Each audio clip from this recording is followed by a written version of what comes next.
करी जोडी लेकुराचे वडी बाप करी जोडी लेकुराचे वडी.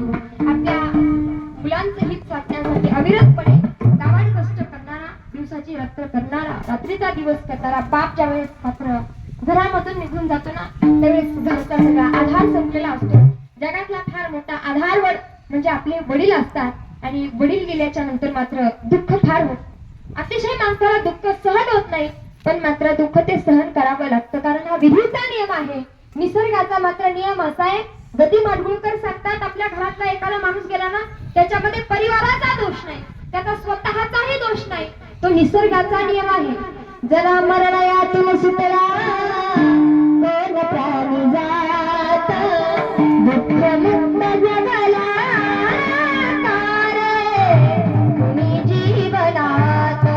वर्तमान तोटे चाले मार्ग रक्षयाचा, पराधीन आहे जगती पुत्र मानवाचा, दोष ना कुणाचा. दोन टक्याची होते सागरात भेट, एक लाट तेवढी दोघा पुन्हा देवी आहे बाळा मेर मानसांचा, पराधीन आहे जगती पुत्र मानवाचा, दोष ना कुणाचा. काका परिवारामधून निघून गेले म्हणजे परिवाराचा दोष नाही, त्यांचा स्वतःचाही दोष नाही, तो निसर्गाचा नियम आहे. अगदी माणसाचं जीवन कसं आहे, क्षणिक आहे. आता तुम्ही सगळेजण इथं बसलात, अगदी एका समुद्रामध्ये गती माडगुळकरांना सांगायचं, एका समुद्रामध्ये दोन ठोकळे, दोन ओंडके एकत्र वाहत चाललेले होते आणि त्या ठोकळ्यांनी, त्या ओंडक्यांनी ठरवलं होतं, आता आपण कधीच एकमेकांना सोडून दूर नाही जायचं. अथांग पाण्याने भरलेला समुद्र, पाण्यामध्ये दोन ठोकळे अनेक दिवसापासून अविरतपणे वाहत चाललेत. एकमेकांचा हात हातामध्ये घेऊन एकमेकांना वचन मात्र दिलेलं आहे, आपण एकमेकांना सोडून कधीच जायचं नाही. जरी त्या दोघांनी ठरवलं असतं तरी समुद्रामध्ये एक मोठी लाट येत असते आणि त्या लाटेला सुनामी लाट असं म्हणतात. लाट ज्यावेळेस आली त्या दोन ठोकळ्यांच्या जीवनामध्ये, त्या ओंडक्यांच्या जीवनामध्ये, त्या लाटेनं त्यांना एकमेकापासून दूर केलं, एवढं दूर केलं, आता पुन्हा नाही गाठ. अगदी या परिवारामधून सुद्धा गोपाळ काकांना अगदी एवढा दूर ते उडून गेला, एवढ्या दूर, आता कितीही मोठ्याने आवाज दिला तरी आपला संदेश, आपला आवाज तिथपर्यंत जाणार नाही. चिठ्ठी ना कोई संदेश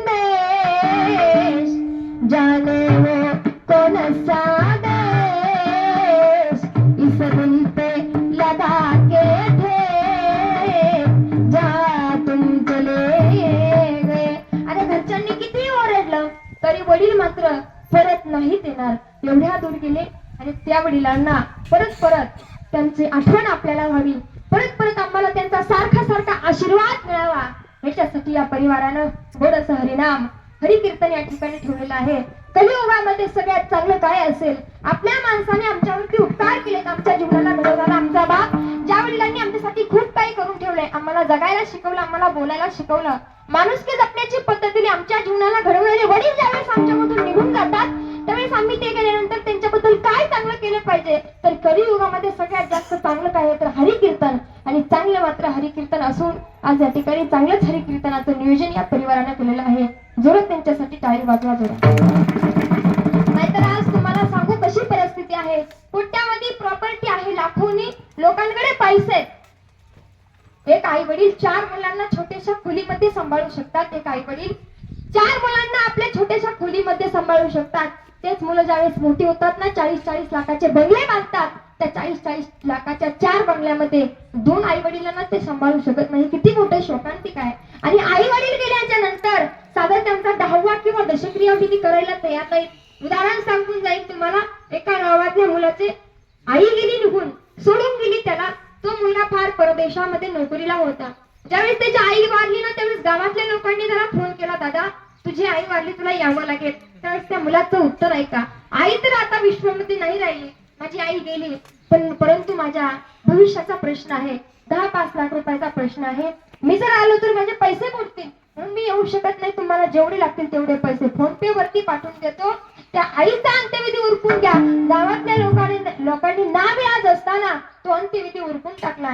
परंतु आता 10वा आला. 10व्याच्या वेळेस मात्र काही झालं तरी मुलगा आईला त्या ठिकाणी ते पिंडदान करण्यासाठी मुलगा लागतो. त्यावेळेस गावांनी आता शेवटचा फोन त्या मुलाला केला, दादा आता 10वा करायचा आहे आणि त्या पिंडदानाचा विधी करण्यासाठी तुला यावं लागेल. त्यावेळेस मुलगा म्हटला, हे बघा आता माझी फार मोठी मीटिंग आहे, महत्वाची मीटिंग आहे, माझ्या भविष्याचा प्रश्न आहे. आई काही राहिली नाही. मी तुम्हाला सांगतो जेवढे लागतील तेवढे पैसे देतो. आईची किंमत पैशामध्ये कधी होईल का महाराज? त्याला पैसे देऊन सांगितलं की तुम्ही आईचा काय करा 10वा उक्ता देऊन टाका. गावातल्या लोकांना काय करायचं ते म्हणले देतो 10वा उक्ता. त्यांनी काय केलं, एका गावातल्या ब्राह्मणाला 10वा उक्ता देऊन टाकला. ब्राह्मण म्हटलं पैसे देऊन मी काही करायला तयार आहे. 10वा त्याने उक्ता घेतला. सगळं काही विधी मी करतो म्हटला. पण तो टक्कल करायला तुम्हाला यावं लागेल ना. तो म्हटला ज्याचं प्रवचन ठेवलं त्याच पोरगा म्हटलं. असा जर पोरगा असलेला उन्मादू मातृदोषेनो पितृदोषेनो मूर्खता, मूर्ख मुलगा जर उन्मत्त मुलगा जर असेल ना तर कुळाचं कधीच कल्याण होईल. मी तुझ्यासाठी जीवन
नको दाखवू तमाशा जगाला, मोडला नाही रुपया दुराला. रे जोपर्यंत मी जिवंत आहे ना तोपर्यंत तू मला कधी भाकरीचा तुकडा खायला दिला नाही. आणि मी गेल्याच्या नंतर लोकांना माझ्या नावानं भात आणि बुंदी खायला घालतो. कधी आई आशीर्वाद देईल? महाराज आई म्हणते माझ्या पिशीतला देऊ देत नाही माझ्या पिशीतला असून तुम्हाला, माझ्या कुशीतला असून तुम्हाला, माझ्या जीवनाला बनला सुकारा माझ्या जीवनाचा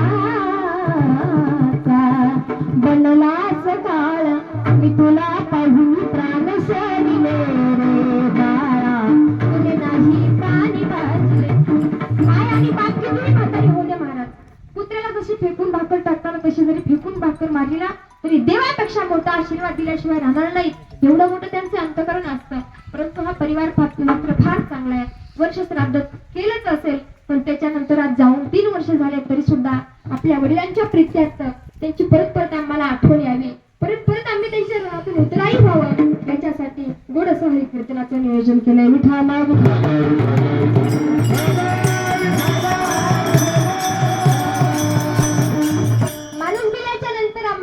दुःख मात्र फार होत आहे परंतु संतांनी सांगितलंय शरीराची होय माती शरीराची होय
परंतु माती मात्र नक्की होणार आहे पण शरीर माती झाल्याच्या नंतर नष्ट होत आहे परंतु आम्ही ज्यावेळेस आमचं शरीर जातं ना त्यावेळेस आमचा आत्मा मात्र जिवंत असतो जैसे जीर्णवस्त्र सांडीजे मग नूतन वेडीजे तैसे चैतन्य नाते देह अंतराते म्हणजे एखादा ड्रेस जर जुना झाला तर आम्ही नवीन ड्रेस काय करतो नवीन ड्रेस आम्ही घेतो अगदी आत्मा मात्र आपल्या हृदयामध्ये आहे आणि हा ड्रेसच आहे शरीर म्हणजे एक ड्रेसच आहे आणि हे आत्मा हृदयामध्ये शरीरामध्ये राहत असताना ज्यावेळेस शरीर मात्र जीर्ण होत आहे त्यावेळेस हे शरीर सोडून आत्मा दुसऱ्या शरीरामध्ये काय करत असतो प्रवेश करत असतो नवीन शरीर धारण करत असतो शरीर मात्र नक्की काय होणार आहे जाणार आहे आत्मा मात्र सत्य आहे भगवान परमात्माचा अंश मात्र अहम ब्रह्मास्मी अहम आत्मा ब्रह्म कविदम ब्रह्म प्रज्ञानम ब्रह्म तत्वसिते ब्रह्मत्व आपण सगळे भगवान परमात्माचे अंश आहोत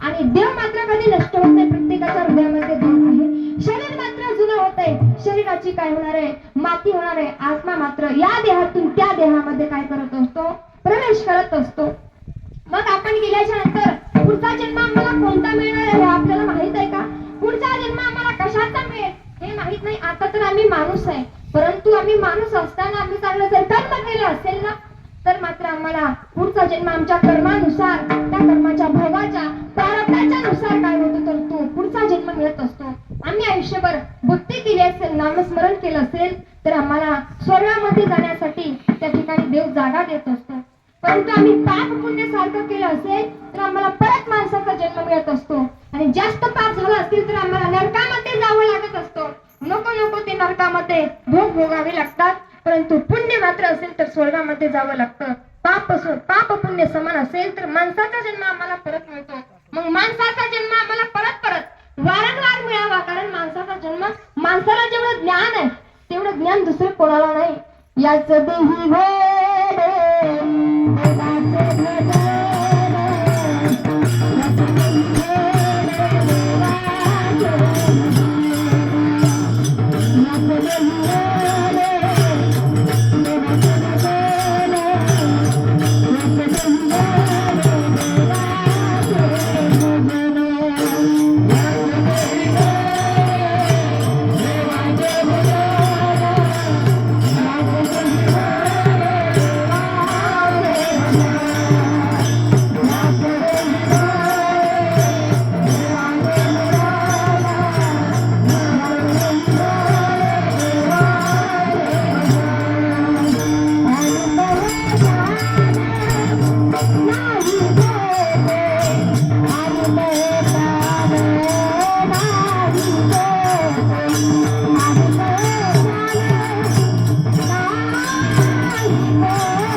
देवाचे भजन, याच देही घोडे देवाचे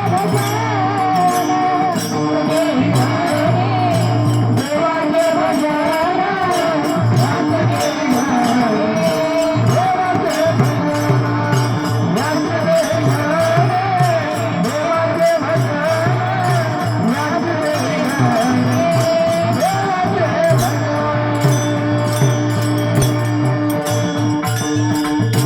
याच देही घोडे देवाचे देवाचे भजन आणि कहे ज्ञान नाही कोटे, आणि कहे ज्ञान नाही कोटे.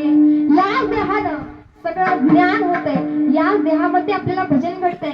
दुसऱ्या प्राण्याला, अनेक प्राणी आहेत पृथ्वीवरती, त्यांना कधी भजनाचं ज्ञान आहे का? त्यांना पशु काय पाप पुण्य जाणती आणि उत्तम मध्यम भोग भोगीती. मला सांगा, इथल्या गावामधल्या 2-4 म्हशी आहेत. म्हशी असतात का गावात? आहेत का म्हशी? म्हशींनी कधी भजन केलं ऐकलंय का तुम्ही? नाही, कारण त्यांना ते ज्ञानच नाही. फक्त भजन कोण करू शकतो? तर माणूस करू शकतो. म्हणून या मानवी देहाला, या मानवी जीवाला महाराजांनी अभंगाच्या पहिल्या चरणामध्ये चांगले आपल्या हिताचा उपदेश केला. सांगतो तुम्हासी पधारे विठ्ठला, सांगतो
महाराजांनी अभंगाच्या पहिल्या चरणामध्ये मानवी शरीराला उपदेश केला.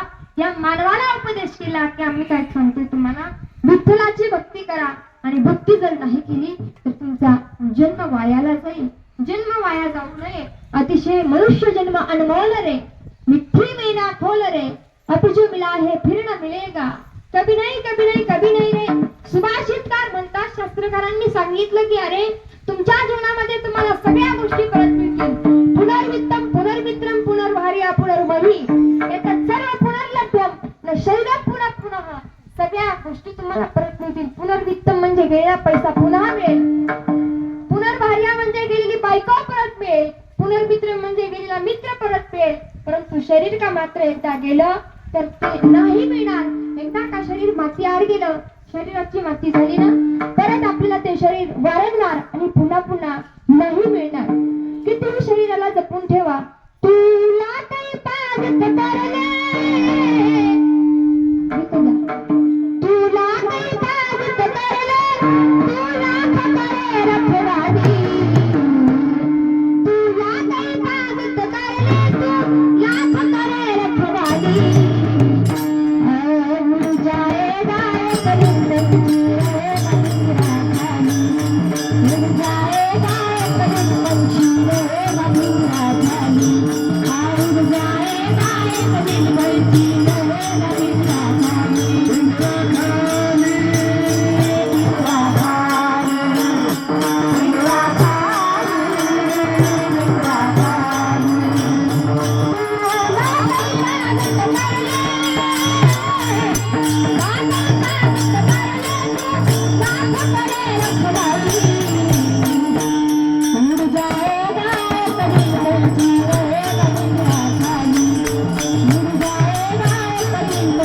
रे बंसी राखाली.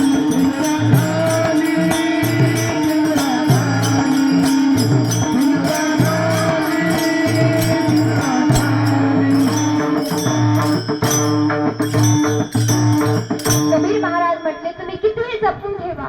तुला काही पाजत करले, तुला खतरे रखवादी,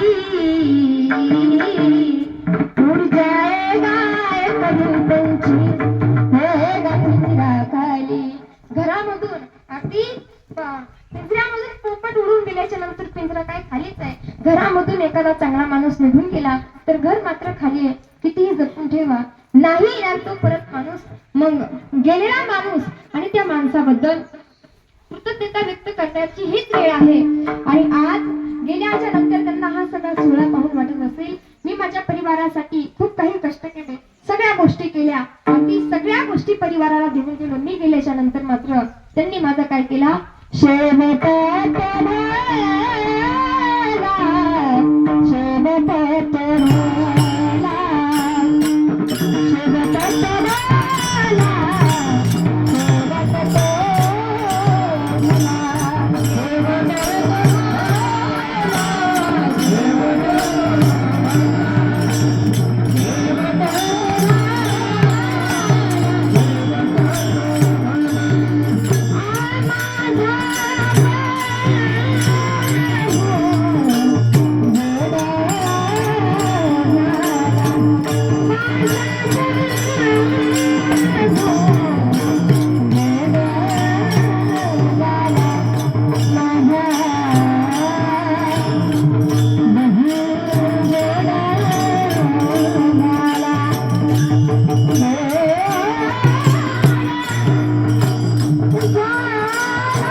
संतांच्या भाषेमध्ये सांगायचं झालं तर शेवट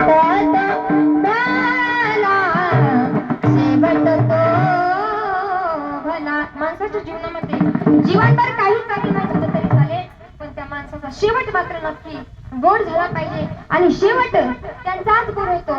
अंतकाळी ज्याच्या नाम आले मुखा, आणि तुका म्हणे सुखा पार नाही.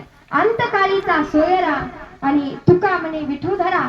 अंतकाळीचा सोयरा म्हणजे अंतकाळीचा सखा कोण असेल तर फक्त देव असतो. इतरत्र संसारामधला एकही माणूस किंवा एकही वस्तू आपल्या सोबत येणार नाही. याच्यामध्ये तुकोबाराय म्हणतात, नको नको मना माया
तुकोबाराय म्हटले नको नको मना गुंतू माया जाई काळाला जवळी नाचावया काळाला जवळी ग्रासावया नको नको मना गुंतू माया जाई या मनाला उपदेश केला या माया जाळामध्ये गुंतू नको याच्यामध्ये एकही गोष्ट तुझ्या सोबत येणार नाही धनाने धुनी पश्वश्च गोष्टे भार्या गृहद्वारे जन स्मशाने देहिश्चितायाम परलोक मार्गे आणि कर्मानुगच्छति लोक एक या श्लोकाचा अर्थ असा आहे संतांनी सांगितलं धनाने भूम म्हणजे तुम्ही जेवढं धन कमावलंय धन म्हणजे पैसा कमवलाय ना तेवढा सगळा मातीमध्ये जाणार आहे असं पाहिले का तुम्ही श्रीमंत माणूस महिला आणि त्याच्या मूर्तीसोबत एवढं मोठं धनाचं गाठोडं बांधून दिलंय अजिबात नाही महाराज या संसारातली किंवा त्या धनातली त्या पैशातली एकही गोष्ट आपल्या सोबत नाहीत बांधून देत जिथे भी लकडी और मरती भी लकडी देख तमाशा लकडी का मला याच्यातून सांगायचंय जेव्हा बाळ जन्माला येते ना बाळ जन्माला येतो त्यावेळेस त्याला टाकायला काय असतं लाकडाचा पाय हात टाकून होतं आपण तेच ना बाजू टाकतात पाळणा बाज एकच आहे पाळण्यामध्ये त्या बाळाला टाकतात त्या काय करतात तर टाकतात तेच बाळ थोडस मोठं होतं मोठ्याचं ते थोडं तरुण होतं तरुण झाल्याच्या नंतर काही दिवसांनी ते काय होतं म्हातार होतं म्हातार झाल्याच्या नंतर ते मेल्याच्या नंतर त्याला घेऊन जाण्यासाठी काय असतं लाकूडच असतं ना मग आपल्या जीवनामध्ये जन्मल्यापासून शेवटपर्यंत फक्त एकच लाकूड आहे काय सोबत नाही मात्र परंतु याच्यामध्येच आमचा साथ नाही रे, नाही कुणाचे कोणी, नाही रे,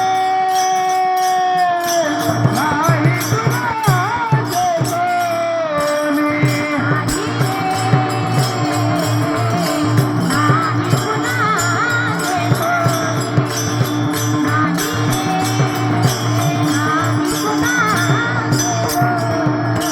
हा बहीण कुणाची, भाव कुणाचा, कोण कुणाचे सगळे सोडे. निरावंती सर्व नाही रे, कुटुंबील धागे मोडे. जनमायेचा बाला नाही रे, नाही कुणाचे कोणी, नाही रे, नाही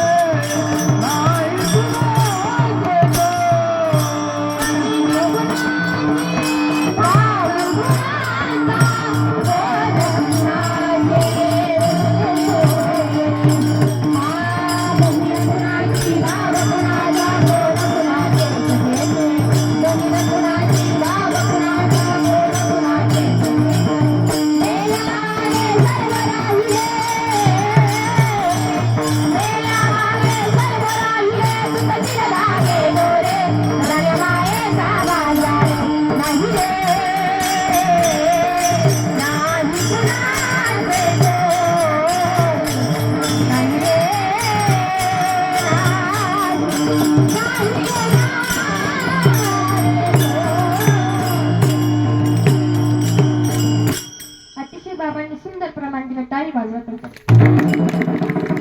नाही रे नाही कुणाचे कोणी नाही रे नाही नाही कुणाचे कोणी बहीण कुणाची भाऊ कुणाचा कोड कुणाचे सगळे सोय रे मेल्या मागे सर्व राहिले मेल्या मागे सर्व राहिले कठीण धागे दोरे प्रणमाईचा बाजार नाही रे ही सगळी काय आहे तर माया आहे आपण गेल्याच्या नंतर आपल्या पाठीमागे ती माणसं आपली आठवण काढतील यात काही शंका आहे का आठवण काढतील नाही काढतील काहीच माहित नाही पण यातली एकही माणसं एकही माणूस किंवा एकही वस्तू आपल्या सोबत येत नाही सुभाषित काय म्हटले धनाने भूमो धन आहे तेवढं मातीत जाणार आहे पण पशुश्च गोष्टी म्हणजे पशु पक्षी गाय बैल आहेत ना तेवढे गोठ्यामध्ये राहणार आहेत. भार्या म्हणजे पत्नी, आपली बायको आपल्या सोबत फक्त उंबरठ्यापर्यंत आहे आणि या जगातली आपण कमवलेली माणसं फक्त आपल्याला स्मशानभूमीपर्यंत घेऊन जाण्यासाठी आहेत. म्हणून संत म्हटले घे घे घे हरी नाम घे माया सारी सोडून दे. घे घे घे हरी नाम घे माया सारी सोडून दे. हात लागली नशिबाला, हात लागली नशिबाला, रडते खाली खाली, रडते खाली खाली, या संसारा खाली, या संसारा खाली, या संसारा खाली, या संसारा खाली. तू म्हणशील बायका पोरं, तू म्हणशील बायका पोरं, ते तुझ्या मागचे पोरं, ते तुझ्या मागचे पोरं. घे घे घे हरी नाम घे माया सारी सोडून दे. घे घे घे हरी नाम घे माया सारी सोडून दे.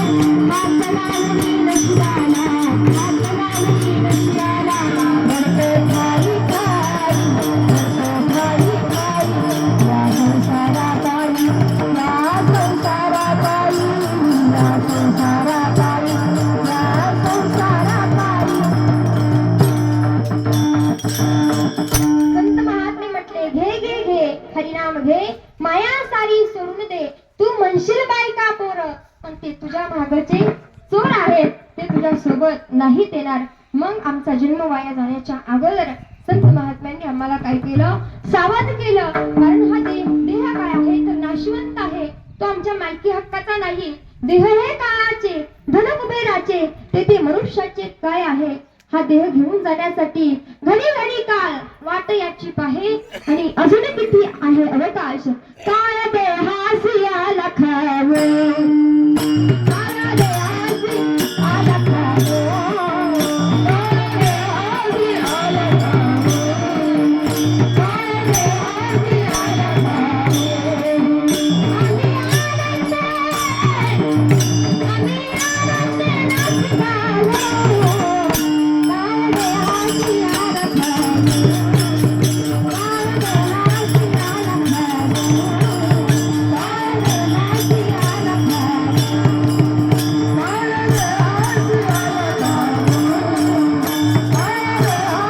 आला खावे, काळ देहासी आला काळ आमच्या जवळ येण्याच्या अगोदर आम्ही आनंदे नाचू गावो, काळ देहासी आला खावो.